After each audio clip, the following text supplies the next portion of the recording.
یوں تو سارا لاہور اپنے اندر ایک قدیم تاریخ چھپائے بیٹھا ہے۔ 200 سال پرانا یہ شہر لاہور اپنے اندر بہت سی تاریخ رکھتا ہے۔ اس کی بہت سی مشہور جگہیں ہیں، اور ایک اور مشہور جگہ جس کو تمام لوگ جانتے ہوں گے، جو کہ گلی سورجن سنگھ ہے۔ گلی سورجن سنگھ ترکی کے شہر کی گلیوں سے ملتی جلتی ہے۔ بہت سے لوگ اس کو اٹلی کے بھی شہر سے ملاتے ہیں، اس کی بھی گلیاں سیم اسی طرح ہیں۔ سورجن سنگھ کی گلی بہت مشہور ہے لاہور میں، اور وہاں پر ایک اور مشہور جگہ ہے جو کہ عثمان کے بیٹھک کے نام سے ہے۔ لیکن جیسے یہ گلیاں اپنے اندر بہت سی تاریخ، بہت سی مشہور جگہوں کو چھپا کر بیٹھی ہیں، یہاں پر بہت سے مشہور واقعات بھی ہیں۔ ایک لڑکے کی کہانی جس کا نام اویس ہے، اور انہوں نے اپنی یہ خوفناک کہانیاں میرے ساتھ شیئر کی۔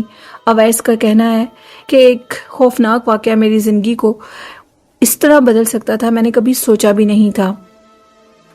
سورجن سنگھ کی گلی میں ہمارا اپنا ذاتی گھر تھا، اور ہم لوگ شروع سے اس گھر میں رہتے تھے۔ ہمارے اس گھر کے ساتھ ایک تاریخ جڑی ہوئی تھی کہ اس گھر میں ایک کالے لباس میں عورت کو دیکھا جاتا ہے۔ آہستہ آہستہ وہ عورت جو کہ پرسرار غیر مری مخلوق تھی، وہ ہمارے گھر کے تمام افراد کو نظر آنے لگی، اور پھر وہ میرے دادا ابو کی خواب میں آئی، اور اس کا یہ مطالبہ تھا کہ اس گھر کو چھوڑ دو، اگر اس گھر کو نہیں چھوڑو گے تو میں تم سب لوگوں کو ہلاک کر دوں گی۔ دادا ابو نے یہ بات سب کو سنائی، اور کسی نے بھی اس بات پر یقین نہیں کیا، اور یہ کہا کہ یہ سب آپ کا وہم ہے۔ لیکن تمام لوگ اس عورت کو دیکھ چکے تھے۔ ایک دفعہ میرے دادا ابو کا کہنا تھا کہ شدید گرمیوں کا موسم تھا، میں اپنے چھت پر چارپائی ڈالے لیٹا ہوا تھا کہ اچانک سے مجھے اپنے پیچھے سے چہل قدمی کی آواز آئی۔ میں نے پیچھے سے پلٹ کے دیکھا تو پیچھے کوئی نہیں تھا۔ میرا دل گھبرانے لگا۔ موسم بہت گرم تھا، اور اس دن شاید گرمی بھی بہت زیادہ تھی۔ میں نے سوچا کہ میں کیوں نہ اپنے کمرے میں چلا جاؤں۔ میں نے اپنے بستر کو تہہ لگایا اور اپنا سرہانہ اٹھایا اور نیچے سیڑھیوں سے اترنے لگا۔ جیسے ہی میں نیچے اترا، جیسے ہی دادا ابو سیڑھیوں سے نیچے اترے تو انہوں نے دیکھا کہ ایک عورت سیڑھیوں میں، جہاں پر وہ کہتے ہیں کہ سیڑھیاں ختم ہوتی تھیں، ادھر وہ اپنی وہاں پر ان کی کوڑا کرکٹ رکھنے والی باسکٹ پڑی ہوتی تھی، اور وہ عورت اس کوڑے کرکٹ کی باسکٹ میں سے کچھ ہڈیاں نکال کر اس کو کھا رہی ہے۔ دادا ابو نے جب یہ منظر دیکھا تو ان کی حالت بہت غیر ہو گئی، اور ان کا پاؤں پھسلا، وہ نیچے گر گئے۔ تمام گھر والے اٹھ گئے اور دادا ابو کو ہاسپٹل لے کر جانا پڑا۔ جب ان کو ہاسپٹل لے کر جانا پڑا تو وہ ایک ہی لفظ بول رہے تھے کہ وہ عورت بہت بھیانک تھی، اور وہ میرے سامنے کوڑے کرکٹ میں سے ہڈیاں نکال کر کھا رہی تھی۔ اب جو دادا ابو کی حالت تھی، اس کو دیکھتے ہوئے تمام لوگ ان کی بات پر یقین کر رہے تھے، کیونکہ دادا ابو کے ساتھ کچھ ایسا ہی ہوا تھا، اور کچھ عرصے کے بعد ان کی ڈیتھ ہو گئی۔ وہ مکمل طور پر معذور ہو چکے تھے، کیونکہ وہ سب سے اوپر والے فلور کی سیڑھیوں سے نیچے آ کر گرے تھے، اور ان کی حالت بہت خراب رہتی تھی۔ دادا ابو معذور ہو چکے تھے، ذہنی طور پر بھی اور جسمانی طور پر بھی۔ میرے چاچو بھی اس عورت کو دیکھتے تھے۔ میرے چھوٹے چاچو کو بھی وہ عورت اسی روپ میں نظر آئی، اور ان کو اسی ٹائم وہ پیرالائز ہو گئے، اور ان کی جو زبان تھی وہ لڑکھڑانے لگی۔ ان کا بہت علاج ہوا، اور بالآخر میرے دادا ابو تو ڈیتھ ان کی ہو گئی، لیکن جو میرے چاچو تھے الحمدللہ ان کی زندگی بچ گئی، کیونکہ وہ اس گھر کو چھوڑ کر فوراً نکل گئے تھے اور ایک اور جگہ لاہور میں اپنا گھر لے لیا۔ یہ واقعات تو سورجن سنگھ کی جو گلی ہے، ادھر ہمارا جو گھر تھا، یہ ادھر پیش آئے تھے۔ ہم تمام لوگوں نے اس گھر کو بند کر دیا تھا۔ اس گھر میں ایک عورت کا بسیرا تھا۔ سننے میں آتا تھا کہ اس گھر کے اندر کسی کا قتل ہوا تھا، اور جس جگہ پر کسی کا ناحق قتل کیا جائے یا ویسے بھی قتل کیا جائے، کیونکہ اسلام میں اجازت نہیں ہے کسی بھی انسان کو مارنے کی، تو ادھر ایک عورت کا قتل ہوا تھا، اور اس کے بعد وہ جگہ اسیب زدہ ہو گئی تھی۔ جس جگہ پر ناحق قتل ہوتا ہے وہاں پر شیطانی جنات آ جاتے ہیں، اور جس کو قتل کیا جاتا ہے اس کے روپ میں بھٹکتے رہتے ہیں قیامت تک، اور لوگ سمجھتے ہیں کہ شاید ہمارے اپنوں کی وہ روحیں ہیں جو ہم سے انتقام لے رہی ہیں، یا وہ اس انسان سے انتقام لے رہی ہیں جنہوں نے ان کا قتل کیا۔ تو ایسا کچھ نہیں ہوتا، وہ جگہ منحوس ہو جاتی ہے۔ وہ جگہ اسیب زدہ ہو جاتی ہے اور وہاں پر ایسی بدروہیں آ جاتی ہیں جو کہ چڑیلیں، آفتیں، جنیاں ہوتی ہیں، وہ منحوس جنات ہوتے ہیں۔ تو اویس کا کہنا ہے کہ وہ گھر تو ہم نے چھوڑ دیا، لیکن اس کے بعد پھر ایک اور واقعہ آیا میری زندگی میں، اور وہ واقعہ کچھ اس طرح تھا کہ ایک دن لیٹ نائٹ میری بہن نے مجھ سے کہا کہ میرا کچھ کھانے کو دل ہے، جو میرے لیے کچھ لے کر آؤ۔ تو میں نے کہا کہ رات 2 بجے کا ٹائم ہے، لیکن میں تمہارے لیے ضرور کچھ ڈھونڈ کے لاتا ہوں۔ یوں تو لاہور کی بہت سی اسٹریٹس کھلی ہوتی ہیں، اور اویس کہتے ہیں کہ میں اپنی بہن کے لیے پیزا لے کر آیا، برگر لے کر آیا، اور جس راستے سے میں نے گزرنا تھا وہ راستہ خاصا سنسان تھا، اور اس راستے کے متعلق یہ مشہور تھا کہ اس راستے کے پاس سے اکثر گزرنے والے لوگوں کو ایک دیوانہ وار انسان کی شکل نظر آتی ہے جو کہ انتہائی بھیانک اور سرخ لال آنکھوں والا ہے، اور اس کو دیکھ کر کبھی بھی اپنا موٹر سائیکل یا گاڑی مت روکنا، کیونکہ وہ انسانوں میں سے نہیں ہے۔ اویس کہتے ہیں کہ میں جب ادھر سے گزرنے لگا تو بدقسمتی سے وہ بالکل میرے موٹر سائیکل کے آگے آ گیا۔ اس کی آنکھیں سرخ لال تھیں اور وہ اندھیرے میں کسی جانور کی آنکھوں کی طرح چمک رہی تھیں۔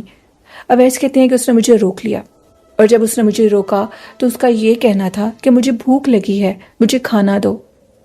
تو جو کھانا میں اپنی بہن کے لیے لے کر جا رہا تھا، میرے مائنڈ میں آیا کہ یہ کھانا میں اس بھوکے انسان کو دے دیتا ہوں، شاید اللہ پاک میری مدد کر دے اور میں اپنی بہن کے لیے اور پیزا اور برگر لے آتا ہوں۔ میں نے وہ کھانا جب اس کو دیا تو اس کا یہ کہنا تھا کہ مجھے یہ کھانا نہیں کھانا، بلکہ مجھے تمہیں کھانا ہے۔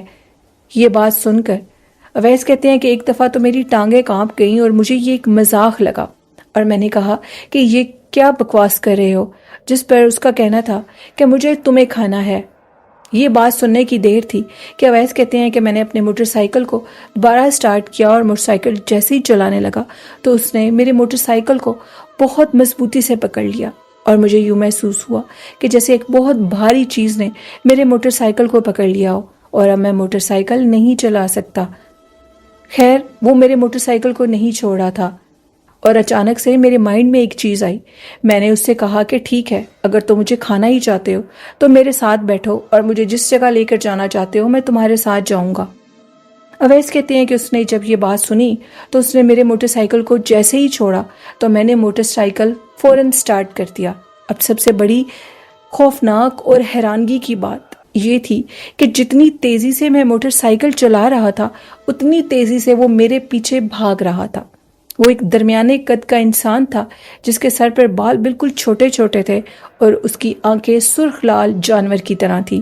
جب وہ میرے پیچھے بھاگ رہا تھا اور اس کے جو پیروں کی آواز تھی وہ کسی جانور کی طرح تھی، جیسے بہت بڑے بڑے پیروں والے گھوڑے اور جانور میرے پیچھے بھاگ رہے ہوں، وہ میرے پیچھے بہت تیزی سے بھاگ رہا تھا، اور مجھے بھی کچھ ہوش نہیں تھی۔ میں اپنے موٹر سائیکل کو راستے کی دشواریوں سے بچاتے ہوئے اپنے گھر تک پہنچا اور زور زور سے دروازہ نوک کرنے لگا۔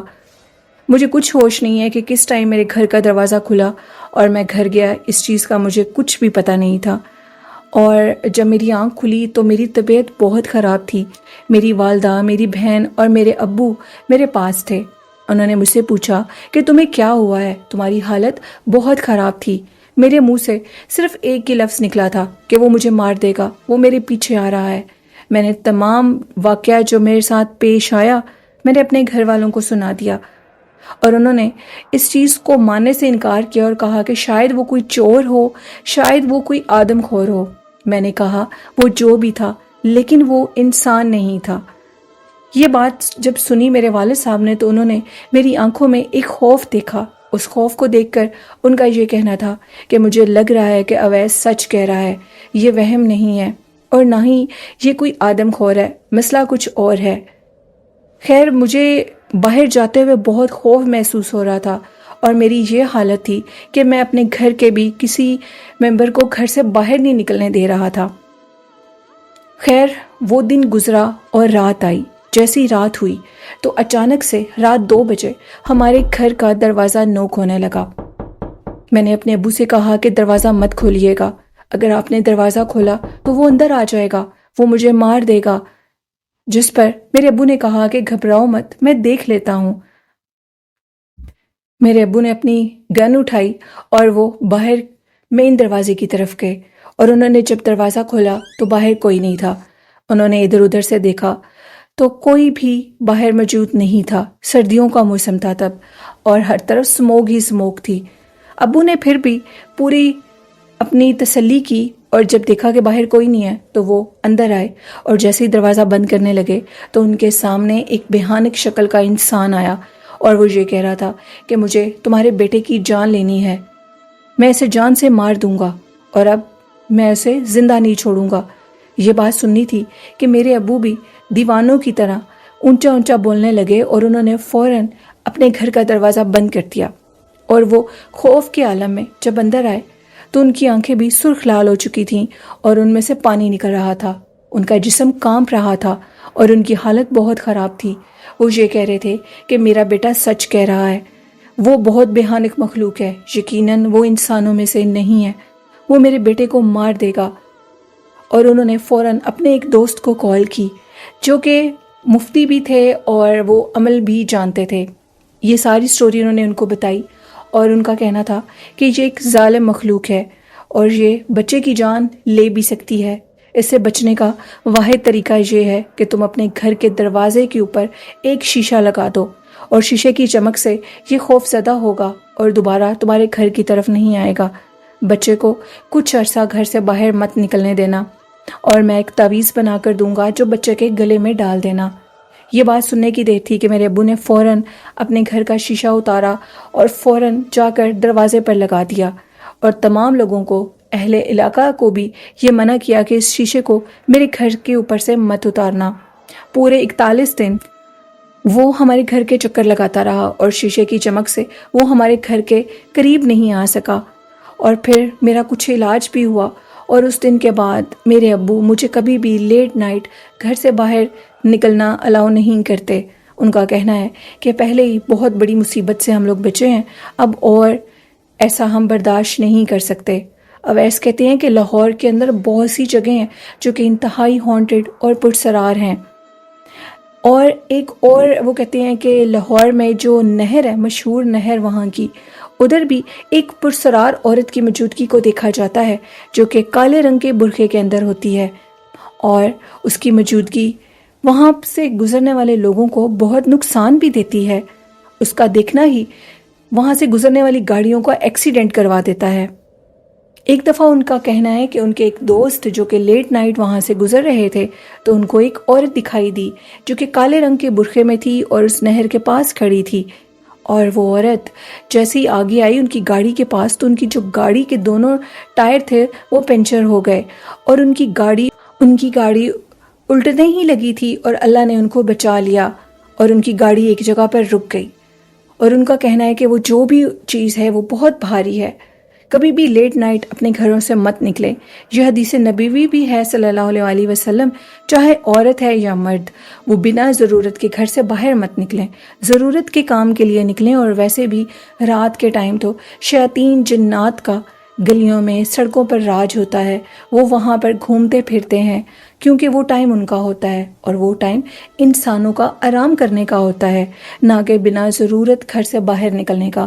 جو بھی لوگ اویس کہتے ہیں کہ بنا ضرورت گھر سے باہر نکلتے ہیں رات کے ٹائم، وہ بہت بھاری نقصان بھی اٹھاتے ہیں جو کہ نہ تلافی نقصان ہوتا ہے۔ پچھتاوے سے بہتر ہے کہ آپ اپنا خیال رکھیں، اپنے پیاروں کا خیال رکھیں، ٹائم سے اپنا کام کریں اور کبھی بھی لیٹ نائٹ گھر سے باہر مت نکلیں، یہ کسی بھی خطرے اور حادثے کا شکار کر سکتے ہیں۔ اویس کا کہنا ہے کہ جیسے میری زندگی میں وہ حادثہ پیش آیا جس کو شاید میں کبھی بھول نہیں سکتا، اس طرح میں یہ چاہتا ہوں کہ کسی اور کی زندگی میں ایسا حادثہ پیش نہ آئے، کوئی بھی اس حادثے کا شکار نہ ہو۔